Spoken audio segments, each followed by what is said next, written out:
Welcome back to Kashi Annapurna శాకాహార వంటలు. First time నా ఛానల్ చూస్తుంటే సబ్స్క్రైబ్ చేసుకోవడం మర్చిపోకండి ఫ్రెండ్స్. ముందు వెరైటీ రెసిపీలు, హెల్తీ రెసిపీస్ షేర్ చేస్తాను. ఇవాళ మన ఛానల్లో రెసిపీ వచ్చేసి ప్రోటీన్ ఎక్కువగా ఉండేటువంటి శనగలతో పాలకూర రైస్. లంచ్ బాక్స్లోకి చాలా బాగుంటుంది. పిల్లలు ఎంతో ఇష్టంగా తింటారు. ఈ విధంగా ట్రై చేసి చూడండి.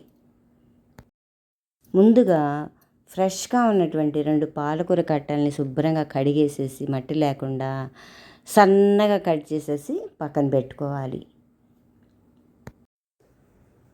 ఈ రెసిపీ చేసే ముందు ఒక కప్పులో ముడి శనగలు దొరుకుతాయి కదా, బ్లాక్ చనా, అవి నానబెట్టేసేసి పక్కన పెట్టుకోవాలి. తర్వాత ఒక ఉల్లిపాయని పుట్టంతా తీసేసి పెద్ద స్లైసెస్ కింద కట్ చేయండి. చిన్నవి వద్దు, ఈ విధంగా పెద్ద పెద్ద ముక్కలుగా కట్ చేసేసి అవన్నీ ఓ పక్కన పెట్టుకోవాలి. ఈ విధంగా తర్వాత స్టవ్ వెలిగించి కుక్కర్ పెట్టి ఒక పెద్ద స్పూన్ నెయ్యి వేయండి. ఆ నెయ్యి అంతా కరగంగానే 1 స్పూన్ జీలకర్ర, 2 దాల్చిన చెక్క ముక్కలు, అలాగే ఒక బిర్యానీ ఆకు, అల్లం ముక్కలు, కొంచెం మిరియాల పొడి కూడా వేయండి. టేస్ట్ చాలా బాగుంటుంది. తర్వాత 4-5 పచ్చిమిర్చి వేసేసి సన్నని మంట మీద వేయించేసేయండి. అవన్నీ వేగంగానే కాస్త కరివేపాకు కూడా వేసేసి కట్ చేసి పెట్టుకున్నటువంటి ఉల్లిపాయ ముక్కలు వేసేసి పచ్చివాసన అంతా పోయేటట్టుగా వేయించేయాలి. ఉల్లిపాయ ముక్కలు వేగి బ్రౌన్ కలర్లోకి రావాలి. ఆ తర్వాత అవన్నీ వేగంగానే నానబెట్టుకున్నటువంటి 1 కప్పు శనగలన్నీ వేసేసి 2 నిమిషాలు వేయించేసేయండి. బాగా కలిపేసేయండి శనగలతోటి అవన్నీ. తర్వాత తరిగి పెట్టుకున్నటువంటి పాలకూరని వేసేసి బాగా కలిపేసేయండి. ఈ పాలకూరని తరచూ తీసుకోవడం వల్ల ఇందులో ఉన్నటువంటి ఐరన్ వల్ల బ్లడ్ బాగా పడుతుంది బాడీకి. అంతేకాకుండా సి విటమిన్ కూడా చాలా ఉంటుంది.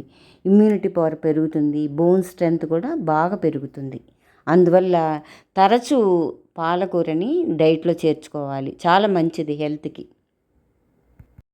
ఇవాళ నేను ఈ రెసిపీకి బాస్మతి రైస్ తీసుకున్నా. బాస్మతి రైస్తో చేస్తే చాలా బాగుంటుంది పాలక్ చనా రైస్. తర్వాత రుచికి తగ్గ సాల్ట్, కొంచెం గరం మసాలా పౌడర్ వేసేసి బాగా కలిపేశాక నానబెట్టుకున్నటువంటి బియ్యాన్ని వేసేసి 1 కప్పుకి 2 కప్పులు వాటర్ పోయండి. అప్పుడు కరెక్ట్గా అన్నం పొడి పొడిగా వస్తుంది. నీళ్లు ఎక్కువ పోస్తే ముద్దయి బాగుండదు. అందువల్ల 1కి 2 కప్పులు అయితే కరెక్ట్గా సరిపోతుంది. కుక్కర్ మూత పెట్టేసి 3 విజిల్స్ వచ్చాక స్టవ్ ఆఫ్ చేసేయండి. కరెక్ట్గా 3 విజిల్స్కి అన్నం పొడి పొడిగా వస్తుంది బాగా. అంతే, ఎంతో రుచికరమైన ఈ పాలక్ చనా రైస్ని రైతాతో తింటే చాలా బాగుంటుంది ఫ్రెండ్స్. తప్పకుండా ట్రై చేయండి. పిల్లలు కూడా వద్దనకుండా తింటారు. పిల్లలకి, పెద్దవాళ్ళకి అందరికీ నచ్చుతుంది. హెల్త్కి కూడా చాలా మంచిది. ఇలా రెడీ అయినటువంటి పాలక్ చనా రైస్ని ఒక ప్లేట్లో సర్వ్ చేసుకోండి.